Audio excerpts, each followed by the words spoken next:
सभी का अपना प्रशांत भैया। मैथ्स का एग्जाम आपका हो चुका है। अब बहुत सारे ऐसे एग्जाम बहुत अच्छा गया, कुछ ऐसे भी बच्चे हैं जिनका मैथ्स का एग्जाम उतना अच्छा नहीं गया। एक्सपेक्टेशंस तुम्हारी बहुत हाई थी, लेकिन कुछ रीजंस की वजह से एग्जाम उतना अच्छा नहीं गया और नंबर अब कम आ गए और अब तुम डीमोटिवेटेड हो रहा है ना। पहली चीज देखो यार, एक बहुत प्यारी लाइन है ना कि कल की चिंता करके कोई फायदा नहीं है। कल क्या हुआ उससे कोई फर्क नहीं पड़ता और ना ही हम उसको बदल सकते हैं। हम लेकिन आज की चिंता कर सकते हैं। अब ये जो मैथ्स का गुस्सा है ना, ये तुम्हारे अंदर भरा पड़ा है ना कि यार मैथ्स का एग्जाम अच्छा जाना था बट उतना अच्छा नहीं जा पाया, उस गुस्से को इंग्लिश के पेपर में निकालोगे। इंग्लिश का पेपर अपने जीवन का सबसे बेहतरीन पेपर देकर आने की जिम्मेदारी अब तुम्हारी है। इंग्लिश फोड़ने की जिम्मेदारी तुम्हारी है। वो जो वादा तुमने खुद से करा है ना मार्क्स अच्छे लाने का, अरे एक पेपर बिगड़ जाने से मार्क्स पे कोई फर्क नहीं पड़ता। ये जो पेपर है ना, अगर आगे के पेपर तुमने सीरियस होकर दिए तो चीजें बैलेंस में आ जाएंगी। और इसी वजह से आज तुम्हारे प्रशांत भैया तुम्हारे साथ खड़े हैं, ठीक है। इंग्लिश के पेपर की स्ट्रैटेजी, इंपॉर्टेंट क्वेश्चन सब कुछ लेकर आया हूं। थोड़ी वीडियो लंबी होगी, लेकिन मैं गारंटी से बोल रहा हूं ये अगले 15 मिनट तुम्हारी इंग्लिश की प्रिपरेशन को बहुत खतरनाक लेवल पे ले जा सकते हैं। सबसे पहले स्टार्टिंग से स्टार्ट करते हैं। जितने भी तुम्हारे दिमाग में डाउट आ रहे हैं ना, अटेम्प्ट कैसे करना है पेपर, सारे डाउट्स को आज क्लियर कर दूंगा। पहली चीज, इंग्लिश में 4 सेक्शन होते हैं, वैसे होते तो 3 ही है बट बेसिकली 4 सेक्शन है। एक होता है रीडिंग, फिर सेकंड सेक्शन होता है grammar plus writing and third section होता है लिटरेचर। अब आपको भी पता है कि सबसे इंपॉर्टेंट लिटरेचर होता है, बट मैं ना एक एक पॉइंट आउट करता हूं गलतियों को। अगर मैं बात करूं रीडिंग सेक्शन की, तो मैंने यहां पर एक टर्म लिखा है, नंबर कटने वाले हैं। मैं तुम्हें आज बता रहा हूं, अगर तुमने बचे हुए समय के अंदर रीडिंग सेक्शन की प्रैक्टिस नहीं करी तो नंबर कटेंगे।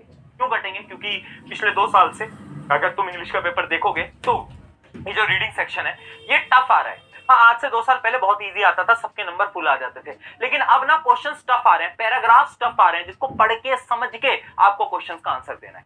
फिर हम इसको अटेम्प्ट कैसे करेंगे वो डिटेल में मैं आपको स्ट्रैटेजी बताने वाला हूँ। दूसरी चीज, ग्रामर की बात करूं तो यहाँ पर मैंने लिखा है मोस्ट स्कोरिंग। अरे भैया, यहाँ पर ना नंबर मिलते हैं, ये सबसे इजी और सबसे स्कोरिंग सेक्शन है। कैसे तैयारी करनी है इसके बारे में बात करेंगे। फिर आता है राइटिंग। राइटिंग में एक लाइन लिखी हुई है, टाइम मैनेजमेंट। राइटिंग प्रैक्टिस करके जानी है और टाइम मैनेज करना सीखना है। कैसे सीखोगे वो भी हम बात करेंगे।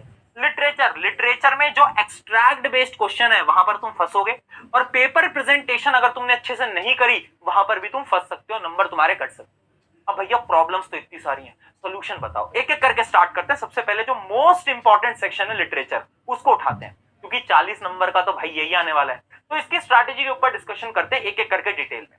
अगर मैं लिटरेचर सेक्शन की बात करूं तो सबसे पहले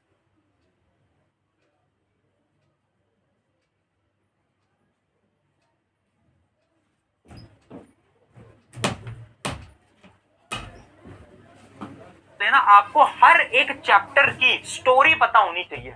अब भैया कैसे रिवाइज करें? देखो, मैराथन सेशन चल रही है मिशन जीत वाले चैनल पे, मैग्नोलिया मैम ने आपको ऑलरेडी बता दिया होगा, है ना, आप भी देख रहे होगे। अब वहां से पढ़ो, वहां से आपका रिवीजन बहुत बेहतरीन तरीके से हो जाएगा। लेकिन क्या स्टोरी समझना इनफ है? नहीं।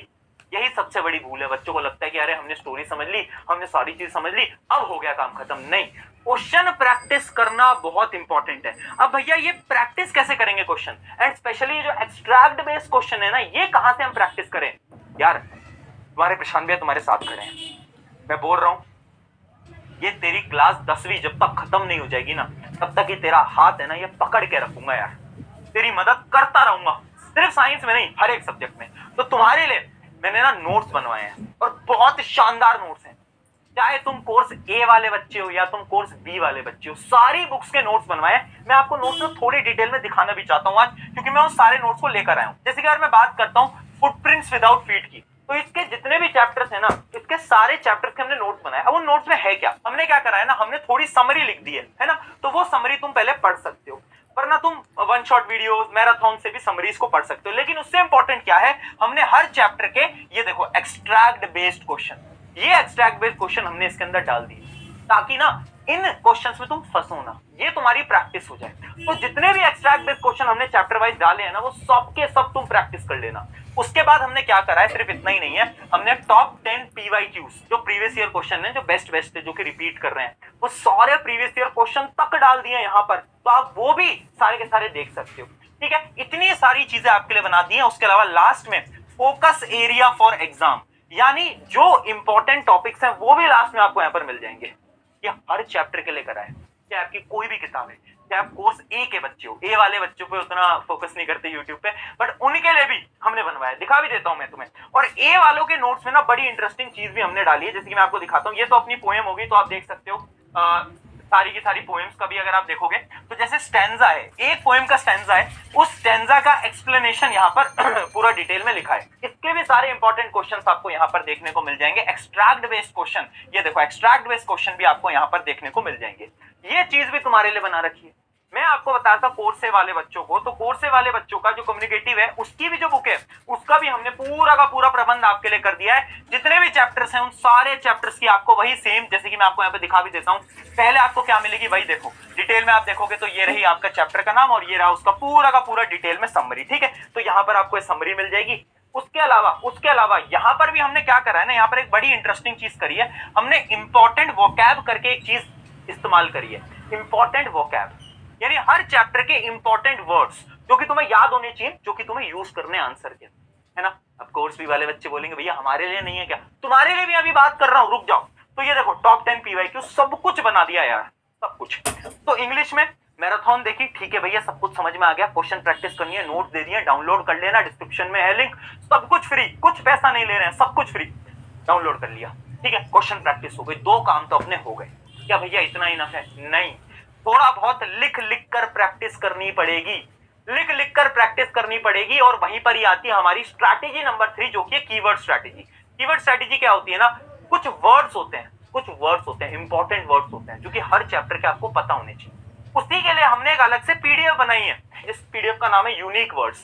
तो चैप्टर वाइज ना जितने भी वर्ड्स है ना इंपॉर्टेंट, वो सारे वर्ड्स लिखे हैं और उनके टर्म्स यहाँ पर लिखे गए हैं।